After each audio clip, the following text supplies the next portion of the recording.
Bonjour, nous sommes le 26 janvier 2024 et nous allons parler de la colère des agriculteurs, la suite. Colère des agriculteurs en direct des barrages autour de Paris, Attal attendu de pied ferme. Le Premier ministre est attendu à Mont-Astruc de Sally, en Haute-Garonne, ce vendredi à 16h30 pour présenter les premières réponses à la colère des agriculteurs. D'ici là, les mobilisations se poursuivent sur les autoroutes et des barrages sont prévus tout autour de Paris.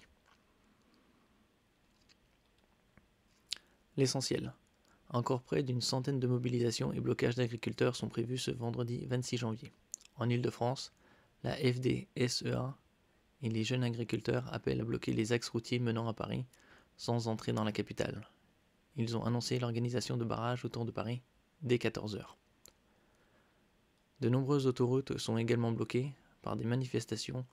Certains blocages sont tels qu'ils poussent les autorités à fermer les routes, comme sur l'A7 et l'A9, fermées sur 400 km entre l'Isère et l'Aude.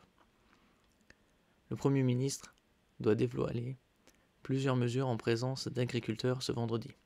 Il est attendu en Haute-Garonne, point de départ du mouvement, dans la commune de Mont-Astruc de Sally à 16h30, en présence du ministre de l'Agriculture, Marc Fesneau, et du ministre de l'Économie, Bruno Le Maire.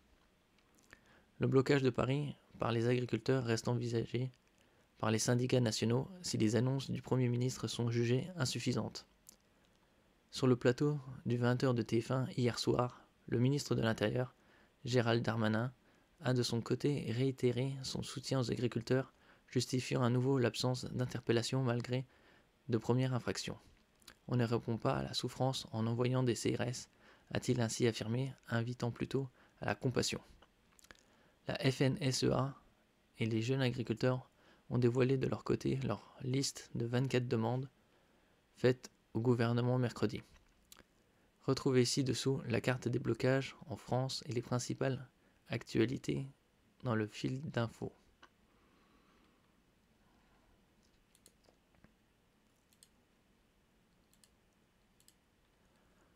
Alors ici on peut voir la carte de France et toutes les zones où il y a des blocages. Beaucoup autour de Paris en Île-de-France, le long du Rhône, autour des Pyrénées.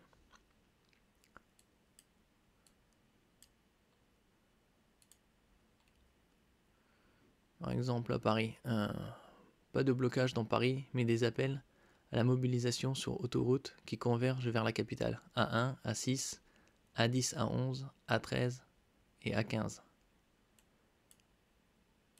Autour de Bordeaux, Clermont-Ferrand, Reims, Toulon, un peu partout.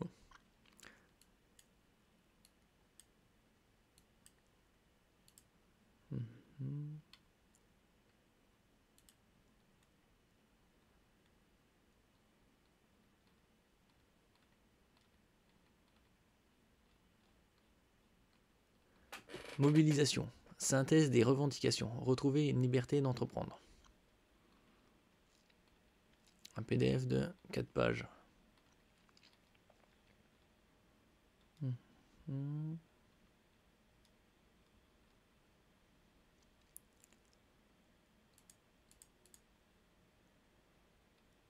Depuis le mois d'octobre 2023, la FNSEA et Jeunes Agriculteurs dénoncent la déconnexion entre les discours de nos dirigeants politiques français et européens ainsi que les décisions qui pèsent sur les agriculteurs. Cette grogne s'est traduite sur tout le territoire à travers l'action « On marche sur la tête » qui doit trouver des réponses à tous les niveaux. La mobilisation exceptionnelle de tous les départements a permis d'obtenir des victoires importantes au niveau européen sur le glyphosate, sur le règlement SUR ou encore sur le projet de restauration de la nature. Au niveau français, des avancées sont également à mettre en avant, notamment les mesures de compensation obtenues suite à la baisse de l'avantage fiscal sur le GNR. Toutefois, une pluie de décisions incompréhensibles continue de s'abattre sur notre secteur, dans un contexte où les agriculteurs subissent déjà violemment le changement climatique dans leurs exploitations. Les plans et normes actuels s'inscrivent seulement dans une posture court-termiste et ne répondent pas à la question suivante. Comment assurer aux agriculteurs et particulièrement aux nouvelles générations qui s'installent la pérennité économique de leur exploitation? Nous avons besoin d'un changement structurel fort. Des mesures très concrètes sont attendues pour donner un signal sur les exploitations. Ces demandes, qui devront s'accompagner de réflexions à plus long terme au niveau français et européen, visent par ailleurs à faire évoluer la vision portée par nos décideurs politiques français et européens sur l'agriculture. En France, tous les indicateurs de souveraineté alimentaire montrent que nous décrochons. Des décisions de relance de la production sont imprévisibles. Impératives. En Europe, la philosophie même du Green Deal qui assume la décroissance est à revoir pour redonner de la visibilité aux agriculteurs.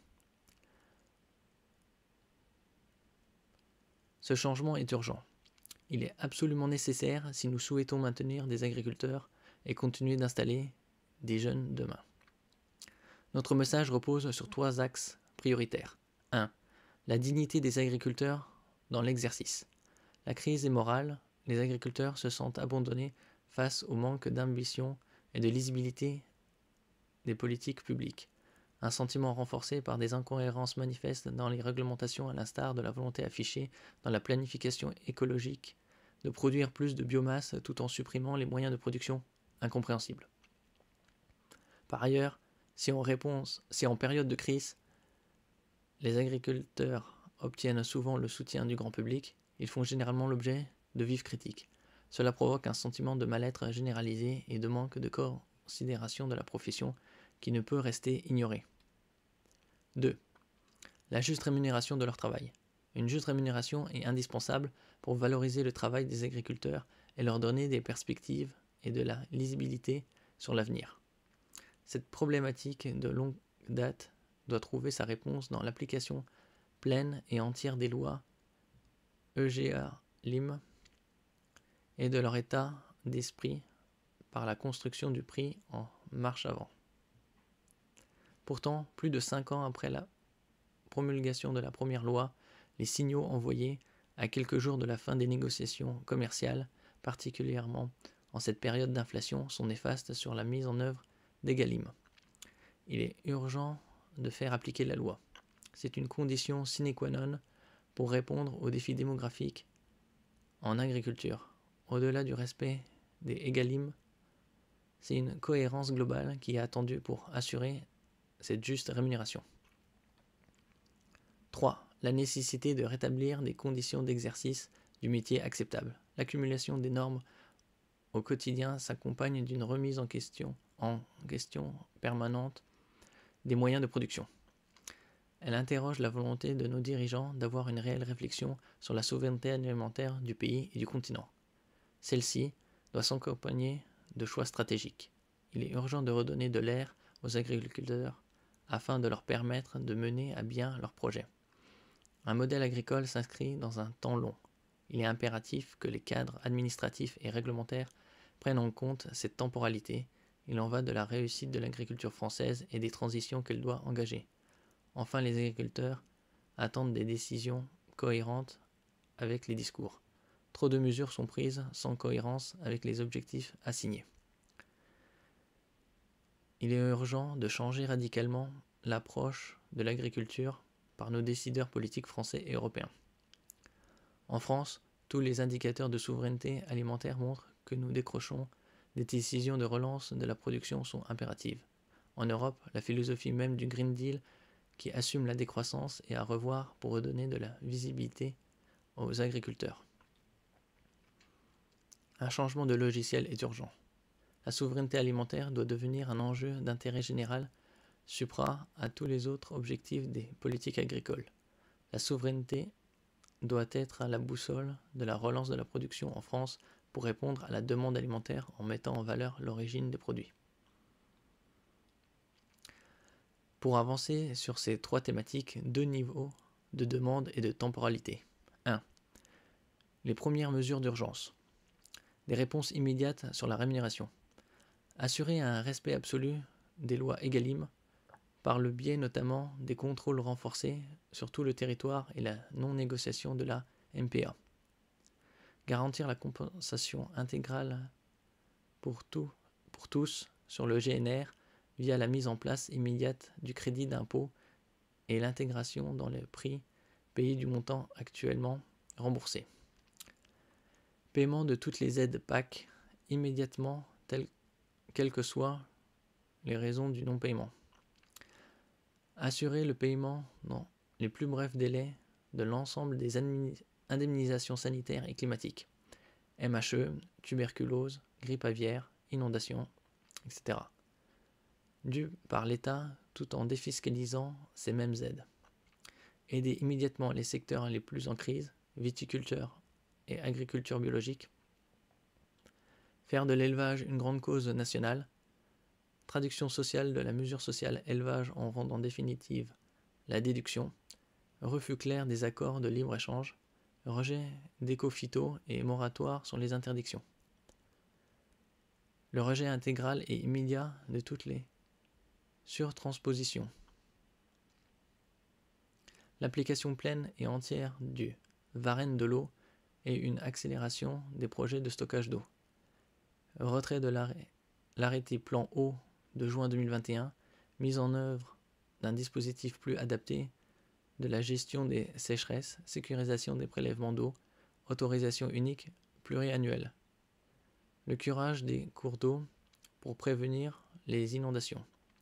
Refus du zonage, zone humide, présenté par le MTE qui couvre 30% de la SAU. Rejet en bloc des ZNT. Sortir des incohérences du Green Deal et de la planification écologique. Obtenir la dérogation sur les 4% de jachère. Revenir sur le ratio prairie pour tenir compte de la décapitalisation. IED, statu quo pour la volaille et le porc. Mettre en cohérence l'ambition d'augmentation de la production et la possibilité d'avoir accès aux moyens de production. Mettre en place des mesures spécifiques en faveur du renouvellement des générations, RGA. Travail à la mise en œuvre du pacte en faveur du RGA et à la rédaction d'une loi forte. Insister sur les mesures fiscales sociales liées à l'installation et la transmission. 2. Les mesures législatives. Simplification. Afficher la pause normative et le chantier de réduction des normes. Sécurisation de tous les projets, limiter les recours et les durées d'instruction. Placer l'action de l'OFB sous l'autorité des préfets et désarmer les agents de l'OFB et inscrire leur intervention sous le signe de la pédagogie. Revenir sur la non-régression du droit de l'environnement. Compétitivité. Placer l'ANSES sous l'autorité politique. Mise en place d'une exonération sur le modèle TODE pour tous les contrats en production agricole. Arrêter les surtranspositions et permettre une harmonisation des normes au niveau européen.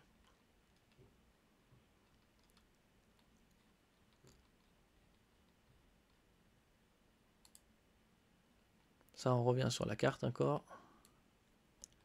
Voilà, à l'heure actuelle, c'est une carte qui doit... qui est mise à jour régulièrement, je crois.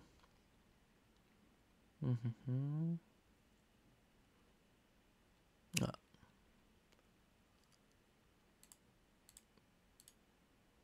Plus d'informations à venir. Merci pour votre écoute et à bientôt.